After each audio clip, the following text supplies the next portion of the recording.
Hello, good morning, class. We're group one. In this group, it's Jason, Cecilia, and myself, Fabian, and Ives. For our overview, we're going to be focusing on three research questions: literature review, methods of data collection, methods of analysis, results, and conclusions.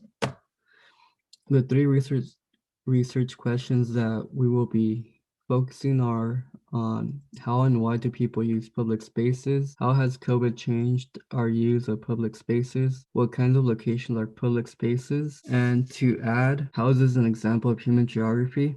Well, the two subdisciplines that are supported by our research are urban geography and cultural geography. Urban geography because the way the COVID-19 pandemic has had an effect on urban policies and use of public space. For example, social distancing, certain indoor closures, capacity restrictions, and social distancing. Cultural, just because how different cultures have reacted to the pandemic. In the first literature review, COVID-19 pandemic and public spaces, improving quality and flexibility for healthier places. The main study area were European cities. Their goal was to comprehend the relationship between the theory, principle, public space, and verify the validity of the charter after 10 years of its creation, and in particular in this COVID-19 period. So pretty much what this article stated was how public spaces were starting to get redesigned long before the pandemic. Those public spaces were starting to get tailored towards space for leisure, children to play, sports, or simply read. Space was already designed for fully usable for all and open for physical distance. So it was interesting to see how these redesigned public spaces, when the pandemic hit, it furthered its initial purpose. So, for example, on the Italian coast, they had benches kind of apart. They're not really 6 feet apart, but they are distance compared to other benches that are right next to each other. So when the pandemic hit, these were perfect because they were outdoor, somewhat social distance, so people felt safer in these certain locations. In the second article, changing dynamics during the COVID-19 outbreak, new public space. During the present study, they used Instagram and they studied places through hashtags and how certain places had different kind of foot traffic depending on the hashtag and its peak time. So in this study, they also explained the new normal, which is how the pandemic has placed limitations, temporary closures, and enhanced outdoor use of public spaces. So a lot of people are going to parks, a lot of indoor places are being closed, and how limitations are being placed, such as face masks. They also spoke about how education, work, entertainment, and logistics has shifted towards the digital-based platform, which is the new norm, instead of going out in person to buy things or go to work in person. And they also explained how pandemics and outbreaks have played an influence on urban planning. And one positive thing that the COVID-19 has brought, I guess, is human to environment interactions. So people are using the outdoors for better use, and the environment is playing an effect on people that it's just relaxing overall. So this article also presented previous studies. So some of the previous studies were that epidemics have affected cities on a large scale, causing permanent transformation. So just like the previous article where they're redesigning urban space for social distancing and how people tend to leave cities and move to rural areas. So I think right now a lot of people are starting to move out of cities and starting to go more towards like the countryside just because of the population density.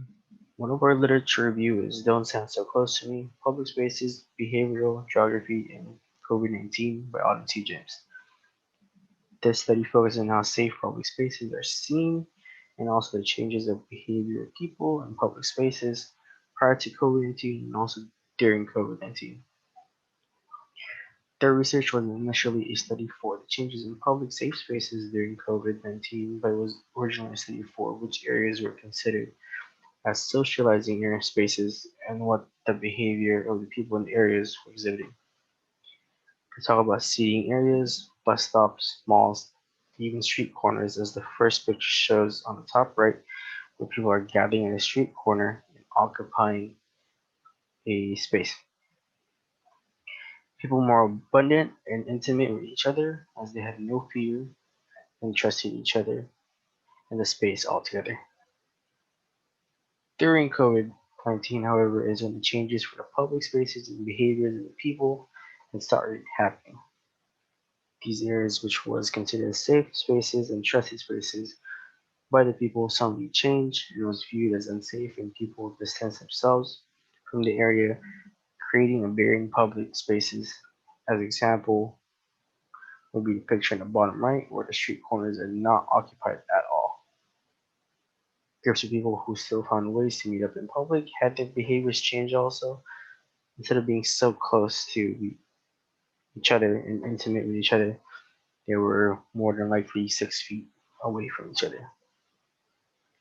As we have seen in changes in geographical behavior, changes as 19 took over the public spaces, you are most likely going to see another big shift in behaviors as the government is rolling out vaccines more frequently now and also opening up public spaces quite quickly. Are we going to see a revert back into normalcy, or are we still going to have precautions even as we are slowly socializing each other in public again? Data was collected in the form of an interview research method. Participants who are assigned GeoPal were asked about public spaces they frequently used before and during COVID using an interview guide. The interview guide was composed of open-ended questions and an informed consent. In the informed consent, participants were informed that their participation is completely voluntary, what the research is about, and that there would be confidentiality. There was a total of 4 open-ended questions, which included questions about what are the public spaces participants used in their daily life, how they used those public spaces before COVID, how they used those public spaces after COVID, and lastly, how the participants describe themselves using social categories such as gender, ethnicity, age, to name a few examples. Interviewers were suggested to conduct the interview over Zoom and write out the answers themselves, while others emailed the entire interview guide to the GeoPals. Since some students contacted and interviewed each other over emails, this limited the answers, making them less descriptive. The interview transcript was then submitted to the Dropbox and were to fill out the Google spreadsheet of interview demographics. The starting process of analyzing the qualitative data that was collected began by reading over interviews and noting themes. A codebook was used as a guide for themes, of which should be marked consisting of theoretical codes and topical codes. Topical codes that were marked of the submitted interview transcripts were culture activities, social activities, economic activities, political activities, design features, etc. Topical codes, on the other hand, had to do with people who were alone, crowds, safety precautions, a change of accessibility, etc.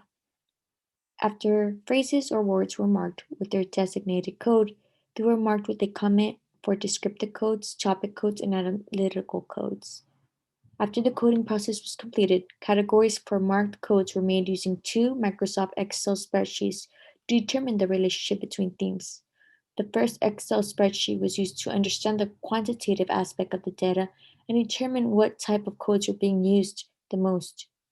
The second updated Microsoft Excel spreadsheet had more in-depth information, included clean-up data as there was some unusable coded data previously, and direct quotations of the interview transcript, which better outlined the relationships between Hi everybody, categories. my name is Jason and I'm going to be reviewing our results section. So first up, our demographics. Most of our respondents were in their early 20s, with a few in their 30s. Males made up 11 of the 18 interviews and women made up 5 of the responses. 2 were unknown. The majority were Mexican American, Latino, or Hispanic. White or Caucasian was the second most common. Is about half and half for the single and in a relationship. So, for our first question, how and why do people use public spaces? Our number one activities seem to be cultural activities, and especially with dogs. We had one person say they like to take their dog to play fetch.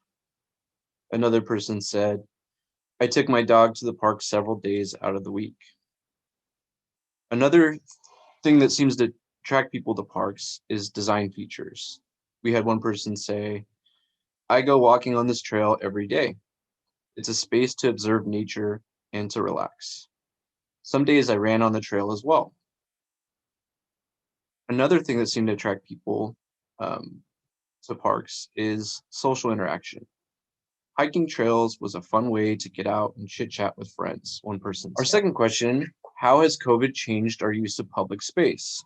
Not many people talked about accessibility. We think this may be because people aren't noticing that anymore. The pandemic is kind of slowly coming towards a close. More places are open, so that might be why. One way that COVID has changed public space is some people stopped using public spaces. We had one person say, I'm not going to them because I am trying to avoid public interaction and contamination. We think that people have kind of moved more outdoors rather than being indoors, which makes sense. One person said, I have not been to a shopping plaza or movie theater since COVID hit. The only food I order is takeout and shopping is all online. But even outside was a concern. We had one person say, this summer, the beach was too crowded for me to feel comfortable with COVID. So I only made it a couple of times last summer. I hope this summer will be different. Our last question, what kinds of locations are public spaces? And the number one answer was parks. We had this person say, I took my dog to the park several days out of the week. I threw balls to my dog and just relaxed for an hour in the sun. We also noticed that interviewees primarily consider public spaces to be places that are not privately owned. 67% mentioned publicly owned spaces versus privately owned. Another thing we noticed was that people often said beaches in the response. This makes sense because we do live in Southern California. Perhaps this would be different if we lived in Nebraska or something. This person said they would sit on the sand with their family. They would eat homemade food for lunch. They enjoyed going swimming and collect shells on the In conclusion, we found out that our data fits with COVID-19, pandemic, and public spaces, improving quality and flexibility for healthier places article, where the public spaces were given design features that encourage use. Our data also fits with the changing dynamics during COVID-19 outbreak. New public space possibilities article as COVID-19 has enhanced the use of outlet space. And also fitting with our data is the article Don't Stand So Close to Me, Public Spaces, Behavioral, Geography, and COVID-19, where some people now avoid some public spaces because of COVID, along with people avoiding public interactions, essentially changing the behavior of people in safe public spaces.